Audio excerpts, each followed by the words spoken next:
A educação financeira, ela ainda sofre aí de alguns preconceitos no Brasil. Dinheiro é a raiz de todos os males, falar de dinheiro é coisa de avarento, fulano é econômico, é mesquinha, é mão de vaca. Tudo isso é um conjunto de crenças culturais, né, que as pessoas vão levando e vão repetindo. Sou pobre, mas sou feliz. Um dia a sorte vai soprar para o meu lado. Existe todo esse contexto aí, no imaginário das pessoas. Essas crenças, somadas a esse histórico de assistencialismo no Brasil, né, o governo ajudar as pessoas, tal, e isso é válido, não estou dizendo que isso não seja válido, o problema é quando isso gera uma acomodação das pessoas. E somando a isso, nós temos uma cultura também de buscar soluções milagrosas, né? Seja do ponto de vista espiritual, das religiões, seja do misticismo, sabe aquela coisa, simpatia, guardar uma nota de dólar na carteira. Então aí você já tem um imaginário que dificulta as pessoas de buscarem de maneira séria o aprendizado de educação financeira, porque elas não acreditam que educação financeira seja uma área do conhecimento. Essa é a verdade. Uma coisa importante da educação financeira é que ela te ensina a ficar menos vulnerável. Porque normalmente nesse contexto você começou a trabalhar, está sendo assediado pelo crédito, aposta online,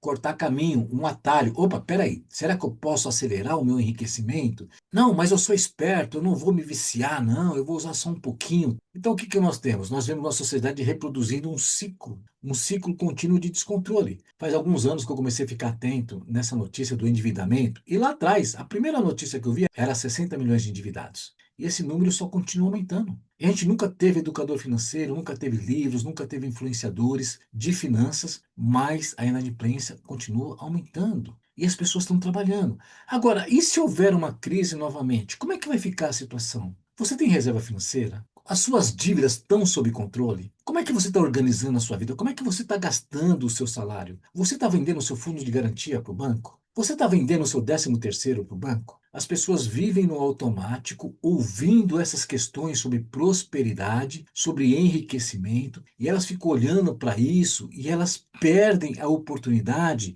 de cuidar do básico, que é do seu recurso financeiro.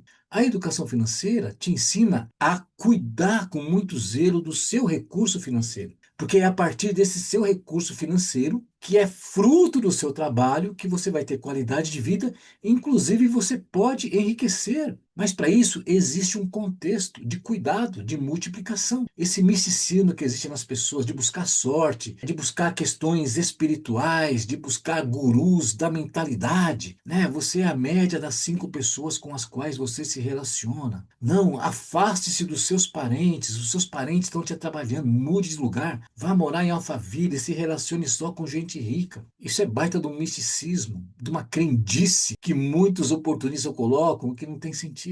Isso não tem validade científica. Você não precisa morar num bairro de rico. Você não precisa se relacionar com pessoas muito ricas para você prosperar. Então você percebe que a educação financeira não é fazer uma planilha. Educação financeira é muito mais profunda, muito mais além disso. Apesar de ser mais profunda, ela é muito mais simples de você aprender. Você não precisa ser um especialista em ações, em derivativos, em economia, nada disso. A educação financeira é simples, mas ela tem que ir mais a fundo. Ela não fica naquele nível superficial de você gastar menos do que ganha e investir o seu dinheiro. Existe muito mais coisas que você tem que considerar. Então é muito fácil para as pessoas irem para a aposta online, né? Ir para o misticismo, ir para o assistencialismo, e é muito difícil você parar, fazer um planejamento financeiro, sentar todo mês, fazer sua planilha, analisar sua planilha, identificar aonde você está errando, não colocar a culpa em terceiros, conversar com a sua família,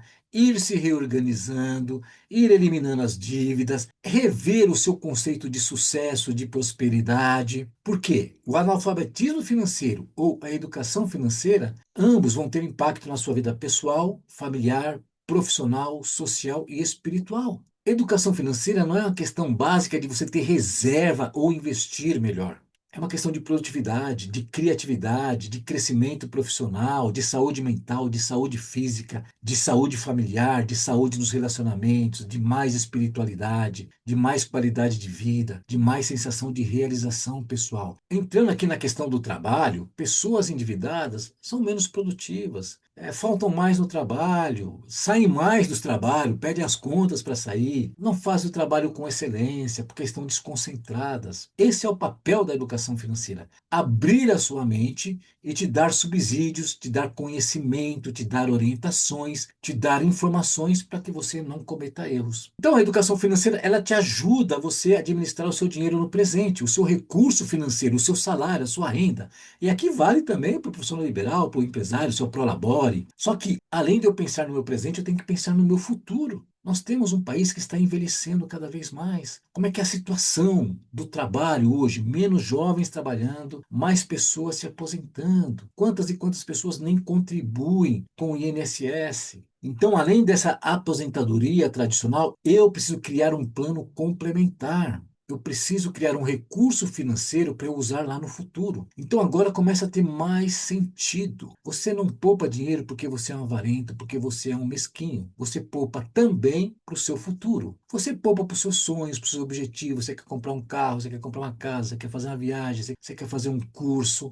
Todas essas coisas as pessoas resolvem de maneira imediata, indo para o crédito ou adquirindo antes da hora, sem pensar, sem ter orientação. Quando um trabalhador, que normalmente é um pai de família, uma mãe de família, aprende isso, isso vai impactar muito positivamente no ambiente de trabalho dele, no seu rendimento e no seu crescimento de carreira, mas ele vai acabar sendo um influenciador das pessoas que estão ao seu redor. Mais do que isso, ele vai parar de ser influenciado. Se tem uma coisa que faz as pessoas terem descontrole financeiro, é elas serem muito influenciáveis pelos influenciadores, pelos gurus, pelos oportunistas, pelas instituições, pela propaganda, pela uma cultura de status, por uma cultura de competição. A educação financeira te ensina a se proteger desse tipo de influência que quer te atingir. Você passa a escolher o que vai determinar as suas decisões financeiras. Então, trabalhador, trabalhadora, quando que você vai começar a se preocupar com educação financeira? Séria, existe muita coisa séria por aí. Procure gastar dinheiro com educação financeira. Eu vou usar esse linguajar porque é o seguinte: as pessoas não gastam dinheiro com educação financeira porque acham que é caro. Vamos supor que um mentor aí fala, para fazer um planejamento financeiro muito legal para sua família é R$ 5.000.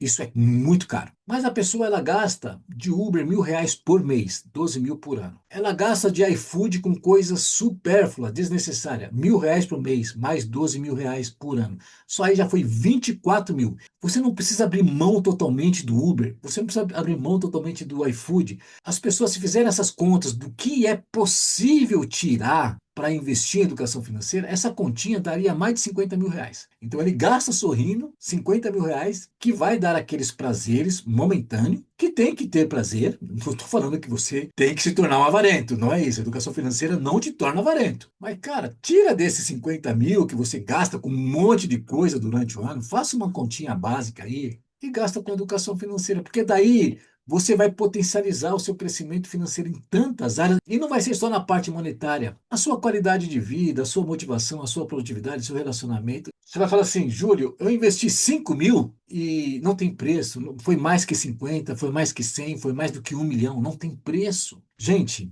eu já vi pessoas dizendo que estavam prestes a se suicidar porque estavam endividadas. Eu já vi pessoas entrando para uma reunião de consultoria financeira, o casal, quase se batendo os dois na minha frente. Eu já cheguei na casa de pessoas para fazer consultoria financeira e você olha para o semblante da pessoa e já foi dito para você previamente que ela está com depressão, ela está de licença médica e você senta ali à mesa, você vê um coquetel de remédios tarja preta, porque aquela pessoa está indo no psiquiatra, no psicólogo, está de licença médica por causa de dívida, de descontrole financeiro, porque o descontrole financeiro, por causa de um consignado de R$ 12.000, ela não conseguiu pagar porque não tinha educação financeira. Ela foi no banco, refinanciou, esses 12 mil se transformou em 36 mil, só que ela não fez educação financeira e aí ela refinanciou mais uma vez, se transformou em 180 mil. Isso não surge do nada, isso aí é muito sutil. Pessoas que estavam muito bem financeiramente, se bobear, começam a perder seu patrimônio, começam a comprometer a sua renda, começam a desviar totalmente o seu foco, começam a distorcer o que é qualidade de vida por se envolver numa sociedade que coloca qualidade de vida como gasto em excesso. Eu estou aqui como alguém que já sofreu tudo isso, que já teve depressão, que se sentia muito frustrado e ocasionou muitos problemas na minha vida. Então, não estou falando só do que eu vejo com algumas pessoas que eu atendo. Eu vivenciei isso e quantas pessoas já disseram dos seus problemas. Então, quando eu falo aqui de educação financeira, eu não estou falando aqui que você tem que ficar rico, milionário e ter um monte de carro de luxo na garagem. Talvez você até possa ter, mas uma pessoa que tem educação financeira, ela não vai ter 3 carros de luxo na garagem, porque ela tem consciência e ela vai viver bem. Eu acredito numa sociedade com equilíbrio financeiro. Você não precisa ter um jatinho para você ser bem-sucedido. Você não precisa ir para Dubai para você ser bem-sucedido. Você não precisa ter um Rolex para ser bem-sucedido. Você não precisa comprar uma bolsa de 30 mil reais para ser bem-sucedido. Você não precisa comprar um tênis para você ou para os seus filhos de 15 mil reais. Quem tem está tudo bem. O que eu quero dizer é que tem pessoas que não têm condição ou que deveria pegar o dinheiro para isso e canalizar para outras coisas. E quando multiplicar o dinheiro, comprar isso mais com propriedade. Eu estou comprando isso não porque eu quero me igualar ao outro. Eu estou comprando isso porque eu acho que esse tênis é bonito e eu posso pagar. Eu estou viajando para Dubai porque eu quero conhecer Dubai. Eu sempre quis conhecer Dubai, mas eu não estou fazendo isso porque todos os bem-sucedidos estão indo para Dubai. Viva para você. O seu dinheiro é para você, não é para você dar para os outros. Seja original. Existe um livro de uma autora americana, esqueci o nome dela agora. O nome do livro é exatamente assim, ó. Viva para você, não para os outros. É um livro lá dos Estados Unidos, mas serve para o brasileiro. As pessoas estão vivendo para os outros. E aí elas preferem se endividar para aparentar um sucesso, mas quando elas fecham a porta de casa e vão dormir, elas estão com preocupações. Será que isso vale a pena? Eu falo isso com tanta ênfase porque eu quero que as pessoas sintam o que eu senti quando eu saí do analfabetismo financeiro. Eu quero que as pessoas tenham paz, tenham qualidade de vida, tenham sensação de realização, tenham a sensação que agora estão no controle. Não é o banco, não é a mídia, não é o jogador de futebol fazendo propaganda de aposta online que está no controle da sua vida. Não é o banco empurrando um monte de crédito para você, valendo-se do seu analfabetismo financeiro. E eu levo muito a sério o ensino da educação financeira. Então, busque educação financeira de alguma forma. Invista, gaste o seu tempo e o seu dinheiro com educação financeira e você vai falar: foi o melhor investimento da minha vida. Quero dizer uma coisa. Não foi uma, não foi duas pessoas que já me disseram isso. Falaram assim: Júlio, foi o melhor investimento da minha vida. Tem pessoas que já me disseram: Júlio, eu queria ter te conhecido 3, 4, 5 anos. Na verdade, essas pessoas não queriam ter conhecido a mim. Elas queriam ter conhecido a educação financeira. Então, eu não estou dizendo que tem que ser comigo. Eu estou dizendo que você tem que aprender educação financeira. Se você quer aprender comigo, entender como é que eu faço, entre em contato. Comece pelo site juliosantos.com.br. A partir dali, você chega no meu blog e você já chega nos meus vídeos. Dali, você vai chegar nas redes sociais. E aí você consegue falar comigo. Se você quer fazer um plano de educação financeira para sua vida consistente, sério, vamos conversar. Eu vou te ouvir e entender o seu contexto. Se eu sentir que eu não sou capaz, eu vou falar: eu não vou fazer, eu não posso te ajudar. Graças a Deus isso não tem acontecido. Eu só digo não quando eu percebo que a pessoa ela não quer aprender. Mas se você quer aprender, eu quero transmitir o meu conhecimento, a minha experiência nessa área, com mais de 15 anos de vivência, de estudo, de experiências com pessoas de todas as características possíveis, profissionais, religiosas, sociais, acadêmicas. Certo? Eu desejo muito sucesso para você, muita paz, muita produtividade no seu trabalho, muita alegria na sua família e que você esteja bem consigo mesmo. Uma das maiores riquezas que a gente pode ter é você estar bem consigo mesmo. Isso não tem prêmio na loteria, não tem aposta online ou não tem salário de estrela do futebol que cubra. Um grande abraço.